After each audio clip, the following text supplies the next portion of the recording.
ओम शांति। आज बाबा के 12 नवंबर के महावाक्य हैं। बाबा ने कहा, मीठे बच्चे, बाप आए हैं तुम बच्चों का श्रृंगार करने। सबसे अच्छा श्रृंगार है पवित्रता का। प्रश्न है, पूरे 84 जन्म लेने वालों की मुख्य निशानी क्या होगी? उत्तर है, पहला, वे बाप के साथ साथ टीचर और सतगुरु तीनों को याद करेंगे। ऐसे नहीं बाप याद आए तो टीचर भूल जाए। जब तीनों को याद करें तब ही कृष्णपुरी में जा सकें, अर्थात आदि से पाठ बजा सकें।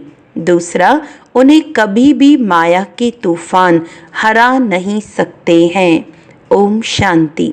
बाप पहले बच्चों को कहते हैं, ये भूल तो नहीं जाते हो, हम बाप के आगे, टीचर के आगे और सतगुरु के आगे बैठे हुए हैं। बाबा नहीं समझते कि सब कोई इस याद में बैठे हैं, फिर भी बाप का फर्ज है समझाना। ये है अर्थ सहित याद करना। हमारा बाबा बेहद का बाप भी है, टीचर भी है और बरोबर हमारा सतगुरु भी है, तो जो बच्चों को साथ में ले जाएगा। बाप आए ही हैं बच्चों का श्रृंगार करने। पवित्रता से श्रृंगार करते आते हैं, धन भी अथाह देते हैं। धन देते ही हैं नई दुनिया के लिए जहां तुमको जाना है। यह बच्चों को याद करना है। बच्चे गफलत करते हैं, जो भूल जाते हैं। यह जो पूरी खुशी होनी चाहिए वह कम हो जाती है। ऐसा बाप तो कभी मिलता ही नहीं। तुम जानते हो हम बाबा के बच्चे जरूर हैं। वह हमको पढ़ाते हैं, इसीलिए टीचर भी जरूर है। हमारी पढ़ाई है ही नई दुनिया अमरपुरी के लिए। अभी हम संगम युग पर बैठे हैं। ये याद तो जरूर बच्चों को होनी चाहिए। पक्का पक्का याद करना है। ये भी जानते हो इस समय कंसपुरी आसुरी दुनिया में है। समझो कोई को साक्षात्कार होता है, परंतु साक्षात्कार से कोई कृष्णपुरी उनकी डायनेस्टी में नहीं जा सकेंगे। जा तब सकेंगे जब बाप, टीचर, गुरु तीनों को ही याद करते रहेंगे। यह आत्माओं से बात की जाती है।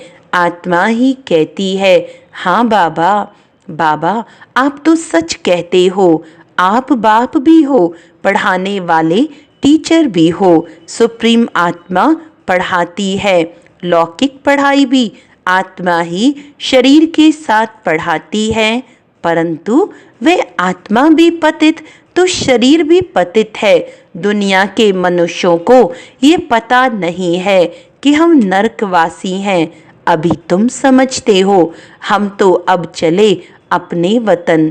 ये तुम्हारा वतन नहीं है, यह है रावण का पराया वतन। तुम्हारे वतन में तो अथाह सुख है। यहाँ के लोग ऐसे नहीं समझते। हम पराए राज्य में हैं। आगे मुसलमानों के राज्य में बैठे थे, फिर क्रिश्चियन के राज्य में बैठे। अभी तुम जानते हो हम अपने राज्य में जाते हैं।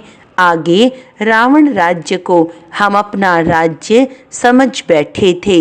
ये भूल गए हैं हम पहले राम राज्य में थे, फिर 84 जन्मों के चक्र में आने से रावण राज्य में दुख में आकर पड़े हैं। पराए राज्य में तो दुख ही होता है। ये सारा ज्ञान अंदर में आना चाहिए। बाप तो जरूर याद आएगा, परंतु तीनों को याद करना है। ये नॉलेज भी मनुष्य ही ले सकते हैं, जानवर तो नहीं पढ़ेंगे। ये भी तुम बच्चे समझते हो।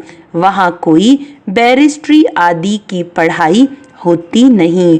बाप यहाँ ही तुमको माला माल कर रहे हैं, तो सब तो राजाएं नहीं बनते हैं।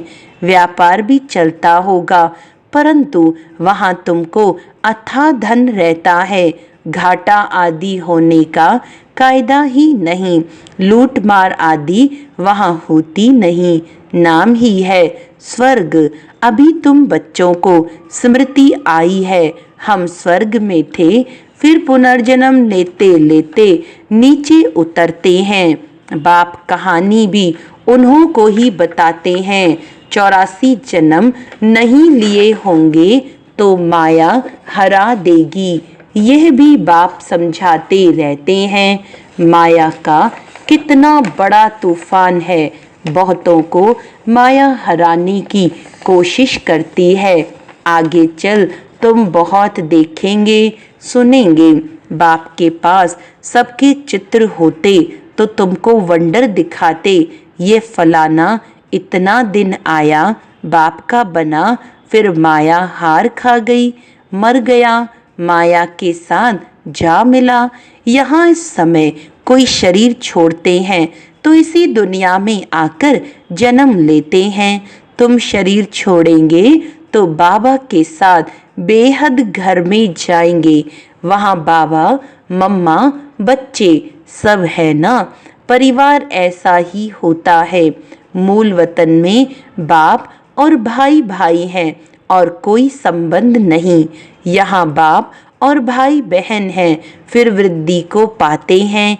चाचा मामा आदि बहुत संबंध हो जाते हैं। इस संगम पर तुम प्रजापिता ब्रह्मा के बनते हो तो भाई बहन हो, शिव बाबा को याद करते हो तो भाई भाई हो।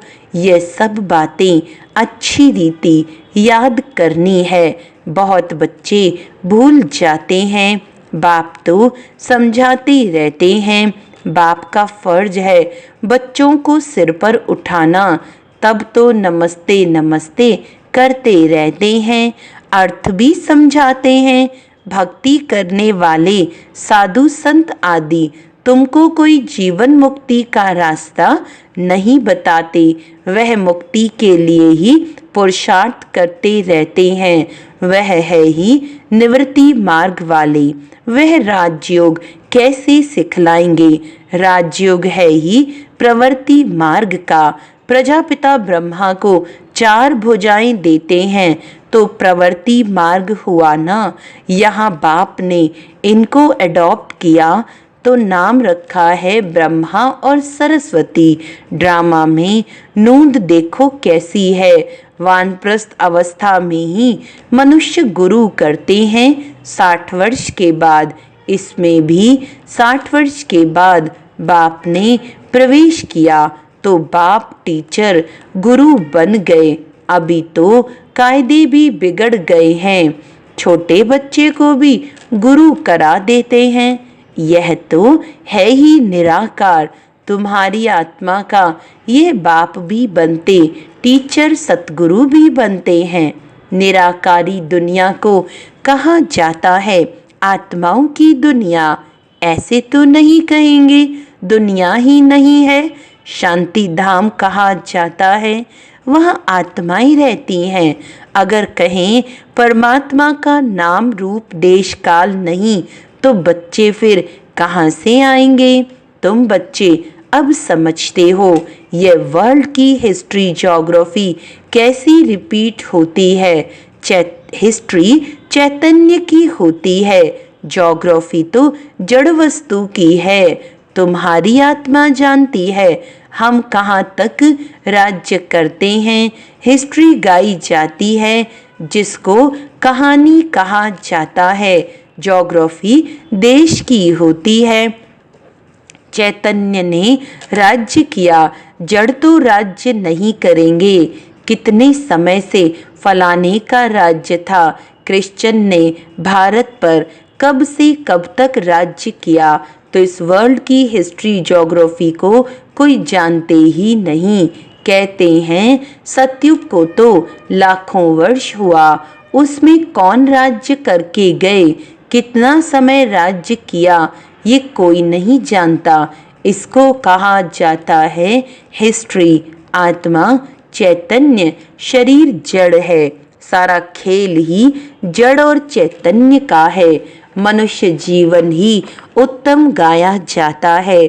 आदमशुमारी भी मनुष्यों की गिनी जाती है, जानवरों की तो कोई गिनती कर भी न सके।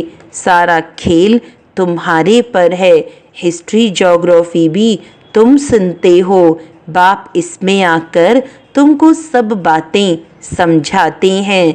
इसको कहा जाता है बेहद की हिस्ट्री ज्योग्राफी। ये नॉलेज न होने के कारण तुम कितने बेसमझ बन पड़े हो। मनुष्य होकर दुनिया की हिस्ट्री ज्योग्राफी को न जाने तो वे मनुष्य ही क्या काम का। अभी बाप द्वारा तुम वर्ल्ड की हिस्ट्री ज्योग्राफी सुन रहे हो। ये पढ़ाई कितनी अच्छी है। कौन पढ़ाते हैं?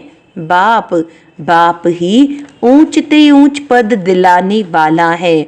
इन लक्ष्मी नारायण का और जो उन्हों के साथ स्वर्ग में रहते हैं उन्हों का ऊंचते ऊंच पद है ना। वहाँ बैरिस्ट्री आदि तो करते नहीं, वहाँ तो सिर्फ सीखना है। हुनर न सीखें तो मकान आदि कैसे बने। एक दो को हुनर सिखलाते हैं, नहीं तो इतने मकान आदि कौन बनाएंगे। आपे ही तो नहीं बन जाएंगे। यह सब राज अभी तुम बच्चों की बुद्धि में भी नंबरवार पुरुषार्थ अनुसार रहते हैं। तुम जानते हो ये चक्र फिरता रहता है। इतना समय हम राज्य करते थे, फिर रावण के राज्य में आते हैं। दुनिया को इन बातों का पता नहीं है कि हम रावण राज्य में हैं। कहते हैं हमको बाबा रावण के राज्य से लिबरेट करो। भारतवासियों ने क्रिश्चियन राज्य से अपने को लिबरेट किया। अब फिर कहते हैं गॉड फादर हमको लिबरेट करो। स्मृति आती है ना। कोई भी ये नहीं जानते कि इसे क्यों कहते हैं। अभी तुमने समझा है सारी सृष्टि पर ही रावण राज्य है। सब कहते हैं राम राज्य चाहिए, तो लिबरेट कौन करेगा। समझते हैं गॉड फादर लिबरेट कर गाइड बन ले जाएंगे। भारतवासियों को इतना अकल नहीं है। यह तो बिल्कुल तमो प्रधान है। वह न इतना दुख उठाते हैं न इतना सुख ही पाते हैं। भारतवासी सबसे सुखी बनते हैं तो दुखी भी बने हैं। हिसाब है ना। अभी कितना दुख है। जो रिलीजियस माइंडेड हैं वे याद करते हैं ओ गॉड फादर लिबरेटर तुम्हारी भी दिल में है। बाबा आकर हमारे दुख हरो और सुख धाम ले चलो।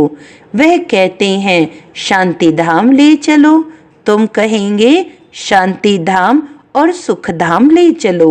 अब बाप आया हुआ है तो वे खुशी होनी चाहिए। भक्ति मार्ग में कनरस कितना है, उनमें रियल बात कुछ भी है नहीं। एकदम आटे में नमक है। चंडिका देवी का भी मेला लगता है। अब चंडियों का फिर मेला क्यों लगता है। चंडी किसको कहा जाता है। बाबा ने बताया है चंडाल का जन्म भी यहाँ के ही लेते हैं। यहाँ रहकर खा पी कर कुछ देकर फिर कहते हैं हमने जो दिया वह हमको दो। हम नहीं मानते। संशय पड़ जाता है तो वे क्या जाकर बनेंगे। ऐसी चंडिका का भी मेला लगता है। फिर भी सतयुगी तो बनते हैं ना। कुछ समय भी मददगार बने तो स्वर्ग में आ गए। वह भक्त लोग तो जानते नहीं। ज्ञान तो कोई के पास है नहीं। वह चित्रों वाली गीता है। कितना पैसा कमाते हैं। आजकल चित्रों पर तो सब आशिक होते हैं, उसको आर्ट समझते हैं। मनुष्यों को क्या पता देवताओं के चित्र कैसे होते हैं। तुम असल में कितने फर्स्ट क्लास थे, फिर क्या बन गए हो। वहाँ कोई अंधा काना आदि होता नहीं। देवताओं की नेचुरल शोभा होती है, वहाँ नेचुरल ब्यूटी होती है। तो बाप भी सब समझाकर फिर कहते, बच्चे बाप को याद करो। बाप बाप भी है, टीचर सतगुरु भी है।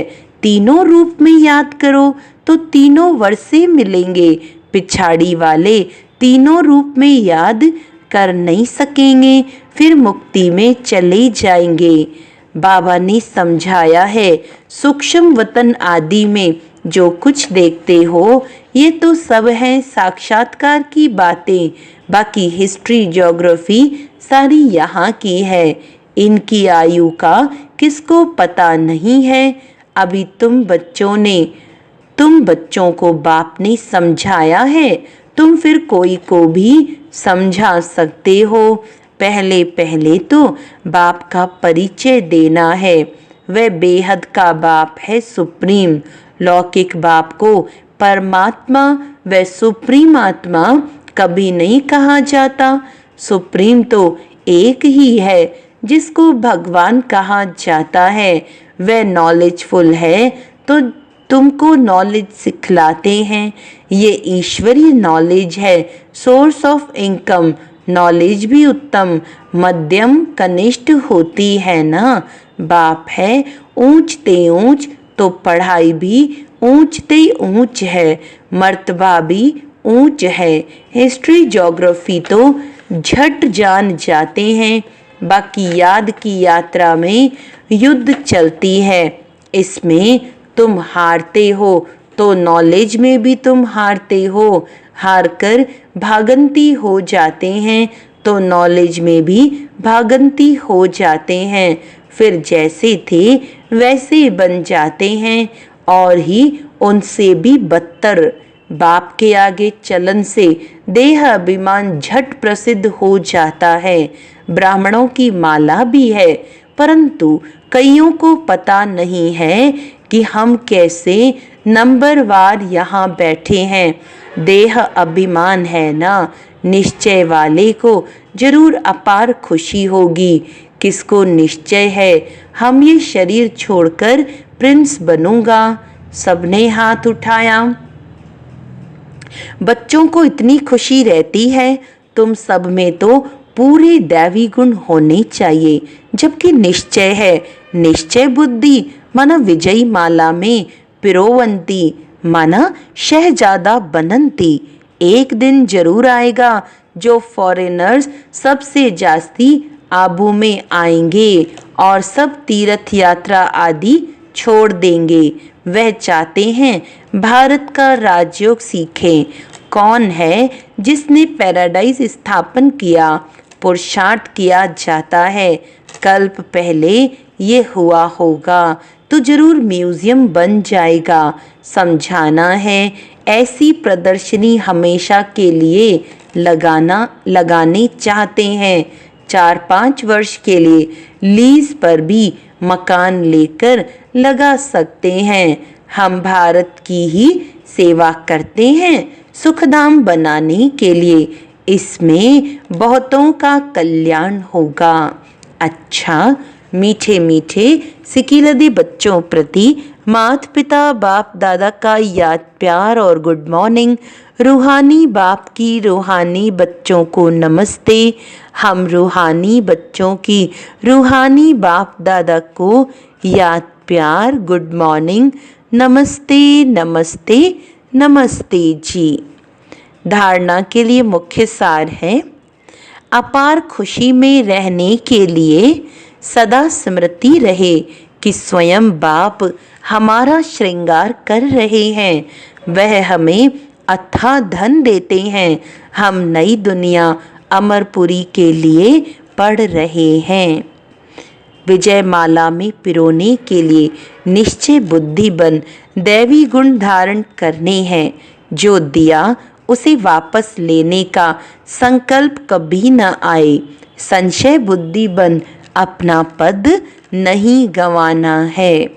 वरदान है, क्रोधी आत्मा को रहम के शीतल जल द्वारा गुणदान देने वाले वरदानी आत्मा भव।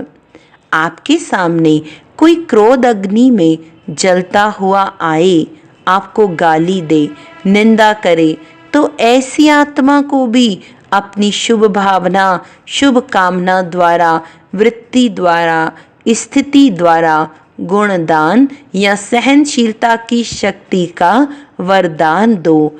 क्रोधी आत्मा परवश है, ऐसी परवश आत्मा को रहम की शीतल जल द्वारा शांत कर दो। यह आप वरदानी आत्मा का कर्तव्य है। चैतन्य में जब आप में ऐसे संस्कार भरे हैं, तब तो जड़ चित्रों द्वारा भक्तों को वरदान मिलते हैं। स्लोगन है, याद द्वारा सर्व शक्तियों का खजाना अनुभव करने वाले ही शक्ति संपन्न बनते हैं। अच्छा, आज का अव्यक्त इशारा है, मनसा में शुभ भावना, वाणी में बाप से संबंध जुड़ाने वाले शुभ कामना के श्रेष्ठ बोल और संबंध संपर्क में आने से स्नेह और शांति के स्वरूप से आकर्षित करो। इसके लिए स्मृति, वाणी और कर्म में श्रेष्ठता को धारण कर प्लेन बुद्धि बनो। कोई भी पुराने संस्कार का दाग न हो, तब प्लान और प्रैक्टिकल एक हो जाएंगे, फिर सफलता एरोप्लेन मुआफिक उड़ेगी। अच्छा, ओम शांति।